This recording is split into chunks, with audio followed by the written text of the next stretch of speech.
BJ Mafia, what's poppin'? So the Sacramento Kings have been the surprise team of the NBA so far. They currently sit with a record of 38-26. They are the number 2 seed in the Western Conference, and they have a 16-year playoff drought that is looking like it is officially going to end. To put this into its proper perspective, I just turned 22 years old last week, and I've never watched the Sacramento Kings in a playoff series that I can actually recollect in my entire lifetime.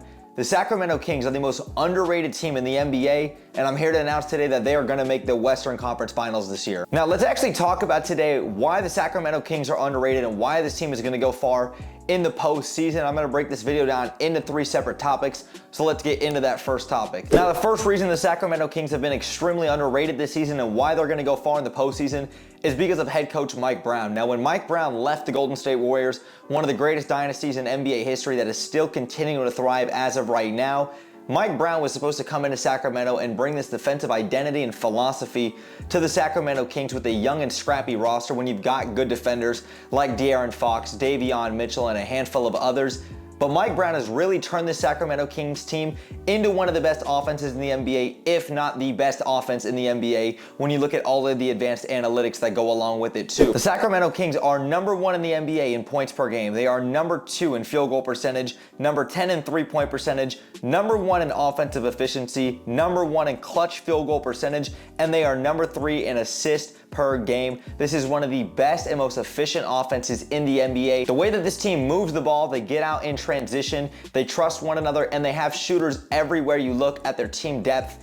The Sacramento Kings have one of the best offenses, like I said, if not the best offense in the NBA, and this is not something that's just going to go away come postseason time. While yes, in the postseason, you're going to have a lot more half-court offenses as teams usually get back on defense. The Sacramento Kings can absolutely destroy you in the half-court offense. That's something that's not going to go away come postseason time. They can still get out in transition. They have one of the best pick-and-roll duos in the NBA with Sabonis and De'Aaron Fox, and they have shooters everywhere you look. You have to give a lot of credit to Mike Brown for what he's done to turn around the Sacramento Kings team. Now, the second reason the Sacramento Kings have been extremely successful and why this team's going to go far in the postseason is because of point guard out of Kentucky, De'Aaron Fox. Now, when De'Aaron Fox came into the league a couple of seasons ago, we all knew the kind of defensive tenacity he had on the perimeter and the speed that he had coming into the league. He's still the fastest player in the NBA, if you ask me, 94 feet all the way up and down the court, and he's extremely shifty as one of the best handles in the NBA. But De'Aaron Fox has really developed his jumper and has become a much more effective shooter since coming into the league. That's something that you've noticed from day 1 till now, how much he's drastically improved as a shooter. De'Aaron Fox this season is averaging 25 points a game, 6 assists, 4 rebounds. He's shooting 51% from the field, 32% from 3, which is a career high for him, and a 21.7 player efficiency rating, a career high for him there as well too. And like I said, he still contributes on the defensive end, averaging a steal a game. And De'Aaron Fox is also number 1 in the NBA in clutch field goals. He's made 28 clutch field goals this year. If you look at the advanced stats, that is top 1% in field goal percentage and potential win probability in the clutch. De'Aaron Fox has really helped put this team on his back, and he's really elevated to a whole nother level. I'm extremely glad that he made this year's All-Star game, because even though he didn't get a lot of action in the All-Star game and he just looked extremely lethargic out there, De'Aaron Fox was absolutely deserving to get that All-Star nod this year. And De'Aaron Fox is one of the best point guards in the NBA, not just one of the young and up-and-comers. He is one of the best. He's extremely great with his handle. He knows how to maneuver, take the Euro step, finish at the basket. Like I said, he's became one of the best mid-range shooters in the game. His three-point shot could still use some work, but also he knows how to switch gears. He knows how to go from an extremely fast pace to an extremely slow pace. He knows how to play the game at the right tempo, utilize the half court, get out in transition. De'Aaron Fox truly is one of the best point guards in the game, and I'm extremely proud to see how much he has grown in these last couple of seasons. Now, another reason the Sacramento Kings have been extremely underrated and why this team will go far in the postseason is because of their other all-star caliber player in Sabonis. Now, Sabonis had an up and down start to his career when he was drafted by the Orlando Magic on draft night, traded his rights away to the Oklahoma City Thunder.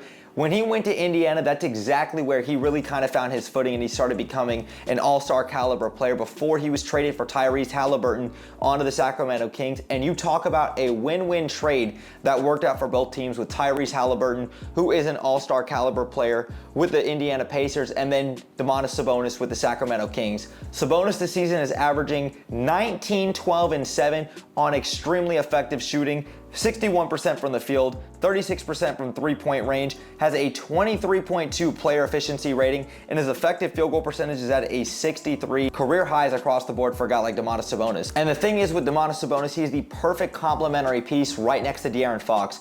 Both are left-handed players, both are extremely effective and efficient shooters, but both of these guys can get to the rim. He's probably the best passing big man in the game and one of the best passers in the NBA, right behind Nikola Jokic. He can obviously run the floor. He can bring the ball up the floor. He does a great job attacking the basket, hitting the mid-range. We know he can pull it out to the perimeter and hit the shots. Domantas Sabonis is just a perfect complementary piece that you could drop onto any team, and he would fit the scheme and he would fit the system. He is a perfect piece to what De'Aaron Fox in this offense does. Attacking the basket, he can kick it out to shooters.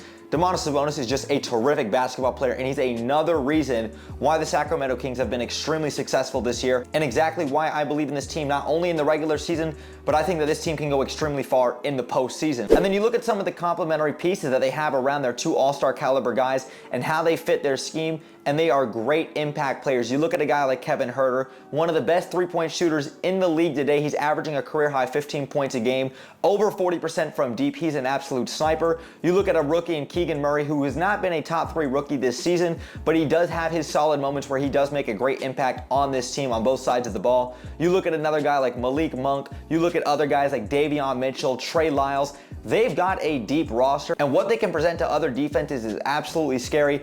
All of these guys contribute and help in a big way. And just overall, when you look at their two all-star caliber players, you look at a head coach in Mike Brown, a guy who's been there, done that with the Golden State Warriors, and all of the complementary pieces that the Sacramento Kings have in play, this team is absolutely deserving of not only their regular season recognition. I truly believe that the Sacramento Kings will meet the Phoenix Suns in the Western Conference Finals. If the standings were to stay as they are today, the Sacramento Kings are in the 2 seed. They would play the Minnesota Timberwolves. I would have them beating them, and I would have them beating the Golden State Warriors in the next round. The Warriors have been one of the worst road teams in the NBA this season, and I truly believe that the Sacramento Kings are the next up-and-coming team in this league in the Western Conference, and I think that they are going to be a scary team. Nobody wants to see them in the Western Conference. Everyone is still sleeping on this team, and they deserve their damn respect. It is time to start talking about how good this Sacramento Kings team is. But Kings fans and NBA fans, I have to hear your guys' thoughts in the comments down below. What do you guys think about the Sacramento Kings, not only this season, but what do you think about them going into the postseason? How far do you think that this team can go? I personally have them matching up with the Suns in the Western Conference Finals. I think that they are that damn good. But let me know your thoughts in the comments down below. If you guys enjoyed today's video though, make sure you guys drop me a thumbs up. It takes 1 second and it helps me and the channel out tremendously. And if you guys are new here, consider hitting that subscribe bell to stay tuned for more NBA content that I do here on YouTube. And make sure you guys also go follow me on my socials on Twitter, Instagram, and on TikTok. I'm very active and I'm on there every single day. The link tree will be in the description down below. But thanks again for sticking around throughout the whole video. Brett James, aka BJ, I'm out, y'all. Light the beam, baby. Peace.